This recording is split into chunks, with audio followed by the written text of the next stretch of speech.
Ladies and gentlemen.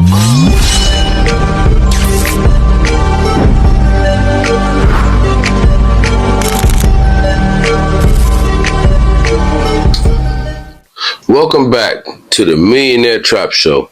Tonight, we separating the myth from reality. Street code versus real life. The rules people swear by versus the consequences nobody talk about. This one, uncomfortable, but necessary.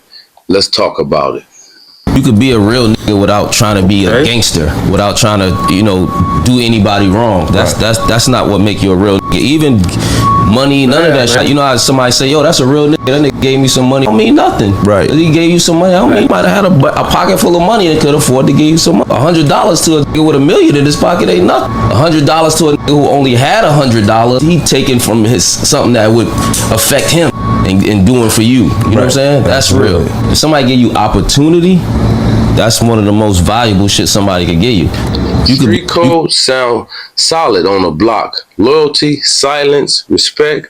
But the moment you step into real life, courtrooms, prisons, families, futures, that code don't hold no weight. Judges don't recognize it. Courts don't honor it. And consequences don't care about it. 2023, we gonna separate the difference between a real nigga and a street nigga.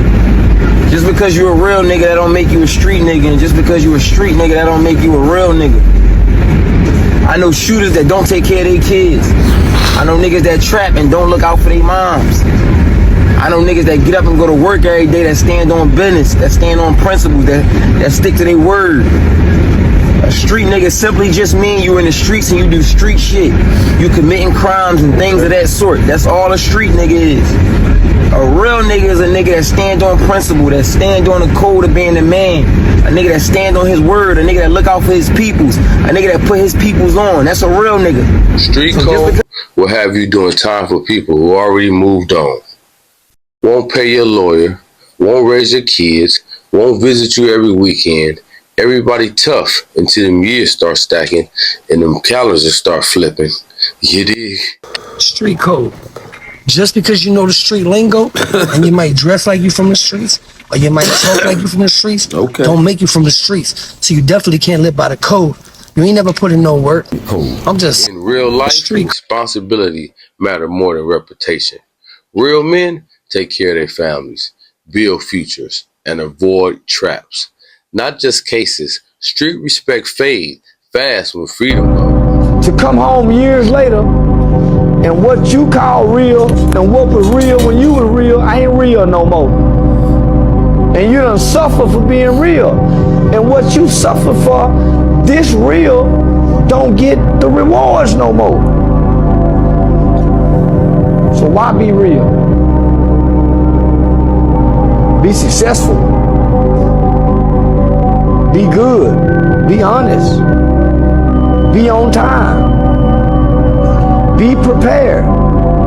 Yeah, nigga, fuck being real. Wisdom is knowing when the code is no longer serves you. Growth is realizing when survival ain't success. The streets teach you how to react. The real life teach you how to think.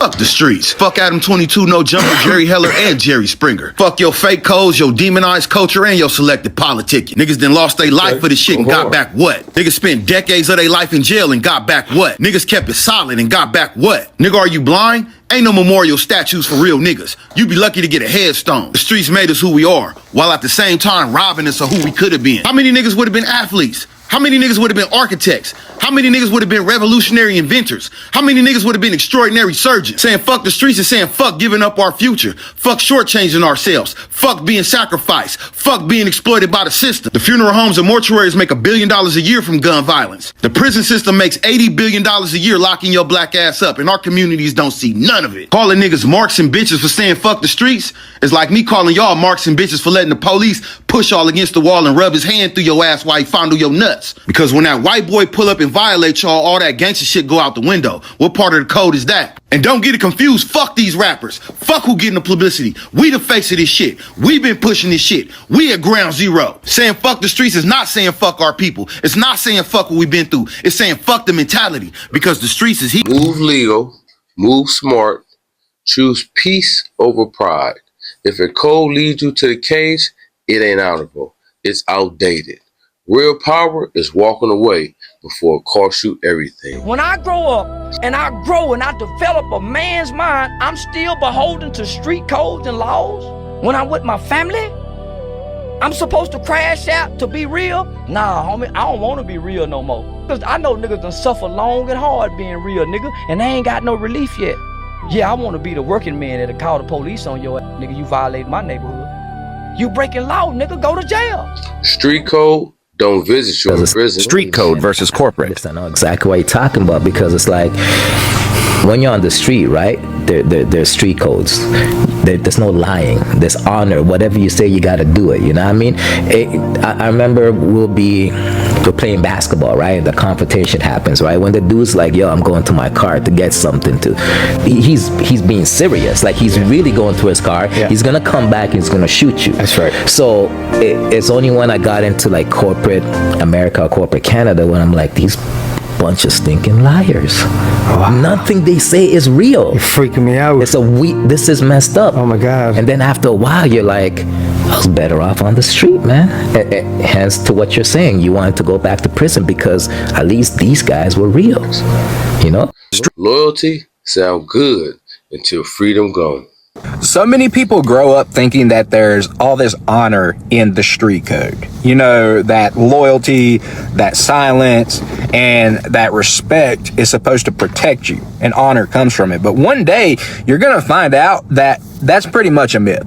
Because the truth is that the street code, it was never really written for you. It was more written to control you and to keep you quiet while other people bend the rules behind your back. Guys, I was locked up with so many people who said they kept it a band, they didn't tell. And there they are, locked up, no support on the outside, no money on their books, looking crazy. And the guys preaching no snitching, they're the first ones that's going to cut a deal. The ones talking loyalty, they'll disappear as soon as you catch a charge. Real life don't respect street rules. There is no such thing as street code. All of that is a scam. It is a scam. Facts. Like, they tricked us. Once I realized we had got tricked, I immediately started doing things to be able to change the course of action and the course of how me and the guys move around. And it worked. Yeah. This episode ain't disrespect. It's reflection. Learn from the streets, but don't die by them. Growth is choosing longevity over legacy myths. Give you a little heads up. Them niggas that you fucking with, don't fuck with you, nigga. Keep on working, nigga. But if I was you, I wouldn't worry about getting approval from your friend group. I'd worry about getting approval from reality, nigga. This you know what I'm saying? is the Millionaire Trap Show. And I'll see you in the next episode. Like, click, and subscribe.